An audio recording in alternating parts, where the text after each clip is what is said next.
Hello dears, welcome to Aegon learning. ഞാൻ നിങ്ങളുടെ സ്വന്തം ബ്രദുനാമിസ്. അപ്പൊ മക്കളെ, നമ്മൾ ഇന്ന് പൂക്കളും ആണ്ടറുതിയും എന്ന് പറയുന്ന നമ്മുടെ 8ാം ക്ലാസ്സിലെ ഒരു പാഠഭാഗമാണ്. പാഠഭാഗം എന്ന് വെച്ച് കഴിഞ്ഞാൽ എല്ലാ കുട്ടികൾക്കും വളരെ സംശയമാണ്, ഇത് എന്താണ്, എന്താണ് ആണ്ടറുതി, ഇതിലെന്താണ് വീട്ടി ഭട്ടതിരിപ്പാട് പറയുന്നത്.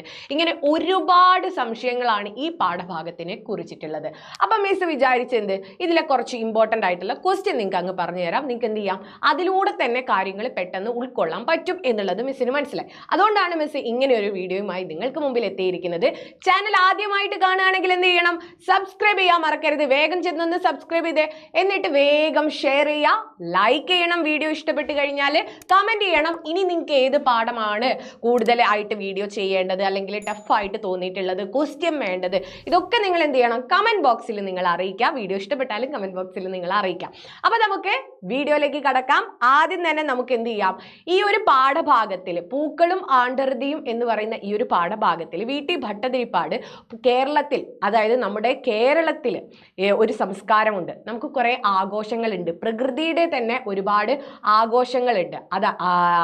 അത്തരം ആഘോഷങ്ങളെ കുറിച്ചിട്ടാണ് ഇവിടെ പറയുന്നത്. നമ്മുടെ കേരളത്തിൽ പൂക്കൾക്ക് ഒരുപാട് പ്രാധാന്യം നമ്മൾ കൊടുക്കുന്നുണ്ടെന്നും, പൂക്കൾ അതുപോലെ തന്നെ എന്താണ്, കേരളം ഒരു പൂപ്പാലിക എന്നാണ് പറയുന്നത്. അനവധി പൂക്കൾ, വിവിധ തരത്തിലുള്ള പൂക്കളാൽ സമ്പുഷ്ടമാണ് നമ്മുടെ കേരളം എന്ന് ആദ്യ ഭാഗത്ത് പറയുന്നു.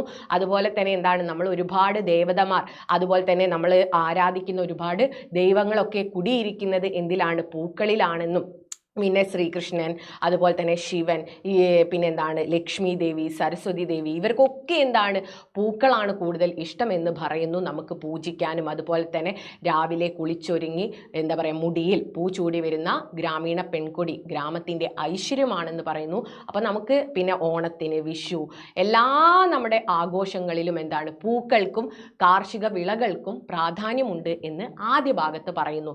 അതിനുശേഷം പിന്നീട് നമ്മുടെ വീട്ടി ഭട്ടതിരിപ്പാട് ആണ്ടറുതികളെ കുറിച്ചാണ് പറയുന്നത്. എന്താണ് ആണ്ടറുതി? ആണ്ട് എന്ന് വെച്ച് കഴിഞ്ഞാൽ എന്താണ്, വർഷം എന്നാണ്. നമ്മളിപ്പോൾ മരിച്ച ആളുകൾക്ക് നമ്മൾ ആണ്ട് കഴിക്കാറുണ്ട് അല്ലെ, വർഷാവർഷവും. അപ്പോൾ ആണ്ട് എന്ന് വെച്ച് കഴിഞ്ഞാൽ എന്താണ്, വർഷം എന്നും, ആണ്ട് അറുതി എന്ന് വെച്ച് കഴിഞ്ഞാൽ എന്താണ്, അതിൻ്റെ അവസാനം എന്നുമാണ്. അപ്പോൾ വർഷത്തിൻ്റെ അവസാനത്തെ കുറിച്ചാണ് പറയുന്നത്.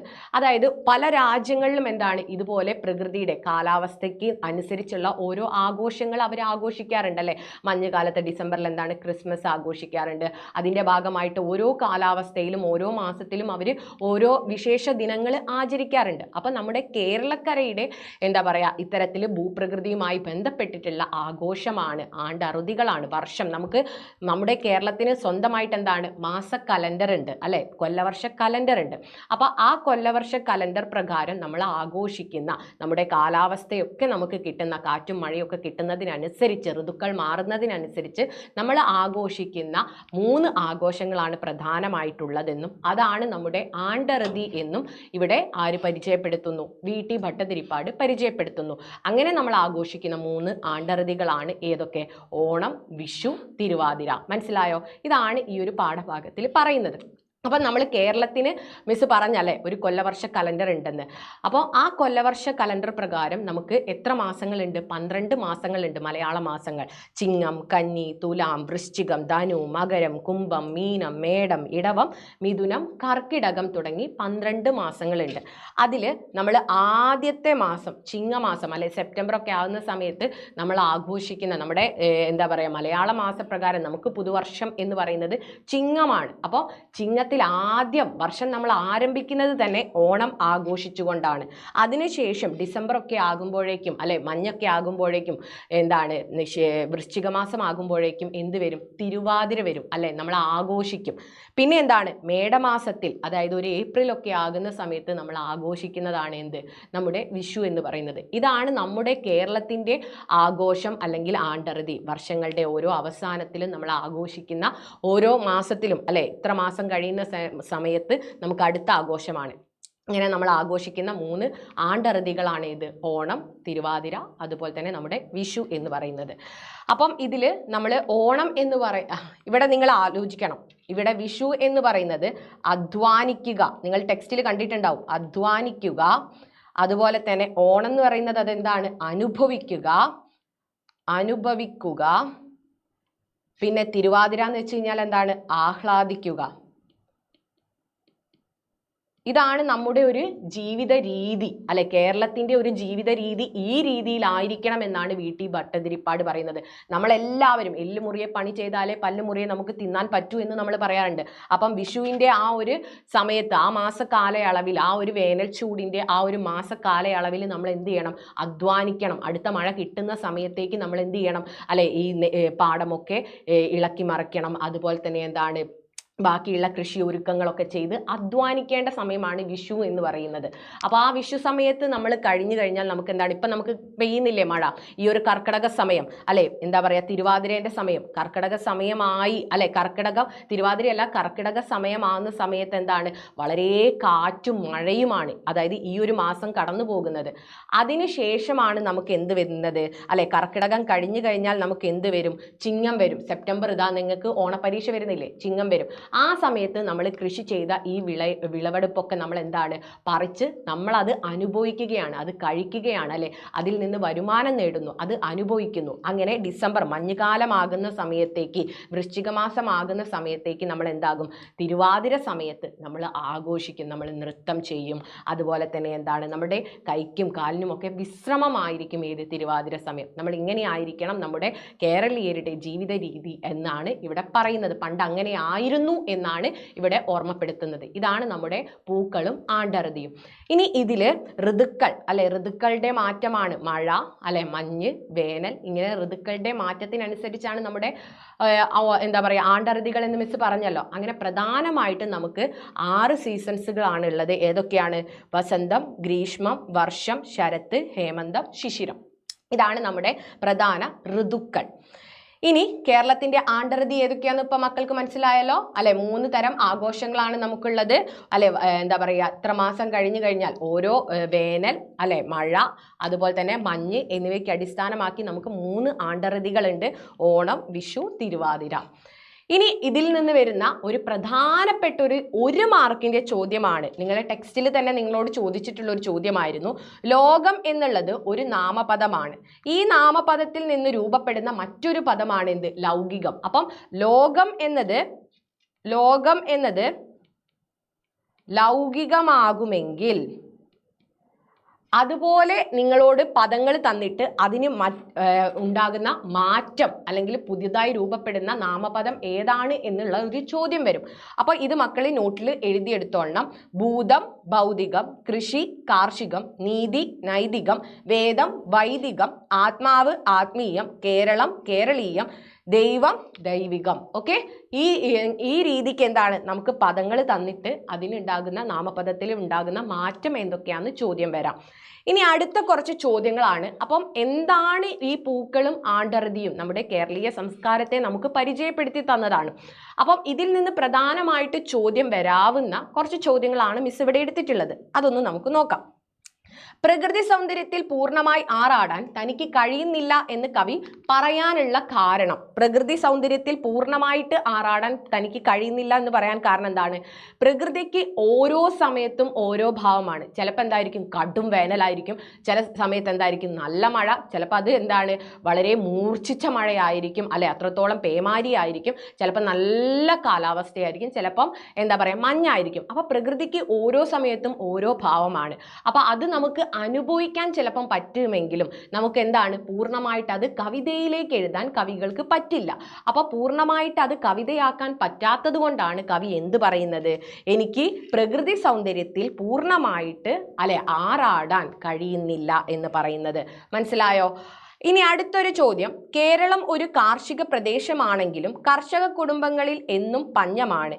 ഇങ്ങനെ പറയാനുള്ള കാരണം എന്താണ്? കേരളം ഒരു കാർഷിക പ്രദേശമാണ്, നമുക്ക് ഒരുപാട് കൃഷി രീതികളുണ്ട്. പക്ഷെ എന്നിട്ടും എന്താണ്, കർഷകരുടെ കുടുംബങ്ങളിൽ പഞ്ഞമാണ്, ദാരിദ്ര്യമാണ് എന്ന് പറയാനുള്ള കാരണം എന്താണ് അല്ലെ? അന്നത്തെ സാമൂഹിക അവസ്ഥ വി.ടി. ഭട്ടതിരിപ്പാട് എഴുതുന്ന സമയത്ത്, ഈ ഒരു കൃതി എഴുതുന്ന സമയത്തുള്ള സാമൂഹിക അവസ്ഥ എന്ന് വെച്ചാൽ ജന്മി കുടിയാൻ വ്യവസ്ഥയായിരുന്നു. അന്ന് ജന്മിമാർക്കായിരുന്നു മുതലുകളെല്ലാം കിട്ടിയിരുന്നത്. ഇവർ കൃഷി ചെയ്യുന്ന മുതലെല്ലാം കിട്ടിയിരുന്നത് ആർക്കാണ്?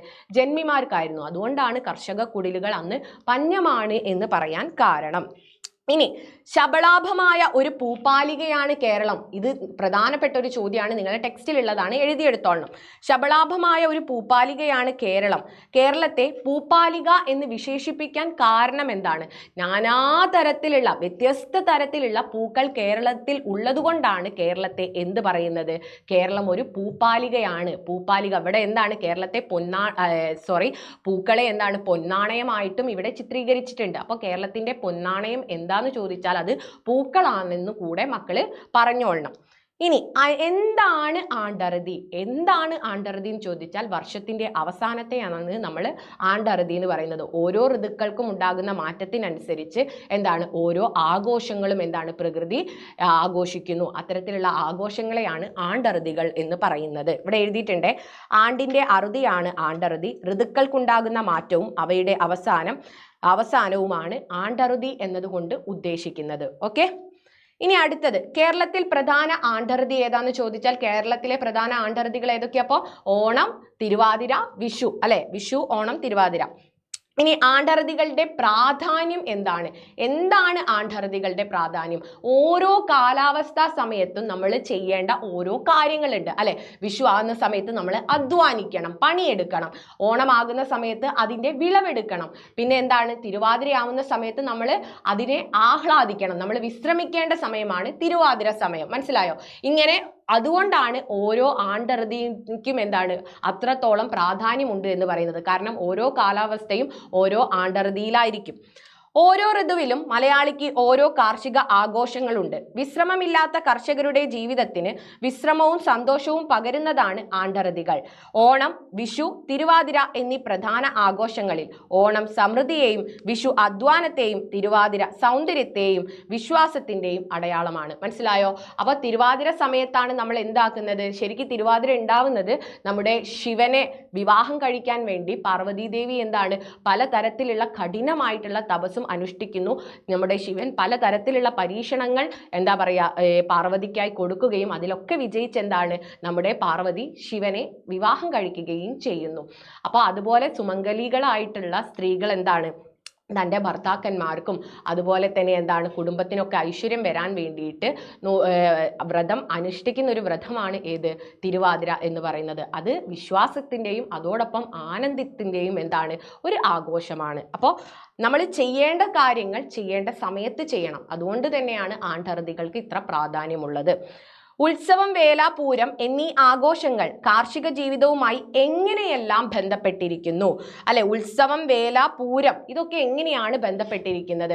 അതായത് നമുക്ക് എപ്പോഴാണ് ഉത്സവം തുടങ്ങുക അല്ലെ? ഡിസംബറിൽ നമ്മുടെ എന്താണ് ഈ തിരുവാതിരയൊക്കെ കഴിഞ്ഞാൽ എന്താണ് ഉത്സവം തുടങ്ങി അല്ലെ? നിങ്ങൾ ഇതിനെ ആലോചിച്ച് നോക്കുക. ജനുവരി, ഫെബ്രുവരി, മാർച്ച് എന്നൊക്കെ പറയുന്നത് എന്താണ്? വേല, പൂരം, ഉത്സവം അല്ലെ? തിറ, ഇതിൻ്റെ ഒക്കെ എന്താണ്? ഒരു അത്രത്തോളം മേളമായിരിക്കും. അപ്പം ഈ ഉത്സവം, വേല, പൂരം എന്നീ ആഘോഷങ്ങൾക്ക് കാർഷിക ജീവിതവുമായിട്ടുള്ള ബന്ധം, കർഷകർക്ക് ആനന്ദിക്കാനുള്ള സമയമാണല്ലേ? അവരുടെ അധ്വാന ഭാരം കുറയ്ക്കാനും അവർക്ക് എന്താണ് ജീവിതത്തിൽ അല്ലെ ഒരു ആത്മവിശ്വാസത്തിനൊക്കെ വേണ്ടിയിട്ടുള്ള പ്രാർത്ഥിക്കാനും അതുപോലെ തന്നെ എന്താണ് അവരുടെ സങ്കടങ്ങളൊക്കെ അർപ്പിക്കാനൊക്കെയുള്ള ഒരു സമയമാണ്.